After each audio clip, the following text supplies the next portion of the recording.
关注全国首例感染武汉肺炎死亡的白牌车司机，现在确定他是在台中的清泉岗机场载到严重咳嗽的浙江台商。因此，现在航空站每个小时就对公车月台跟停车场任何旅客会碰触的地方进行消毒。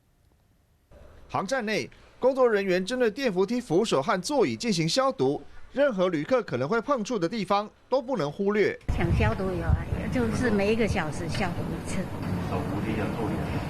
对，还有那个手推车。机场大厅的出入境人数稀稀落落，回国的旅客也感受到国内防疫的谨慎小心。但是他们会一直在广播说，如果你有不舒服的话，一定要讲。你入出境曾经去过哪里，然后再问问看你有没有去过泰国跟新加坡这样。1月22号，一名中国浙江台商从航空站上白牌车开始就咳嗽不停，这名台商也和死亡的白牌车司机有通联。中央流行疫情指挥中心追查发现，死者就是到台中航空站载客。采检结果目前知道病毒的结果是阴性，这3位家人都会安排他们来做采检，看能不能有助于厘清这个个案是不是真的有感染到武汉的病毒。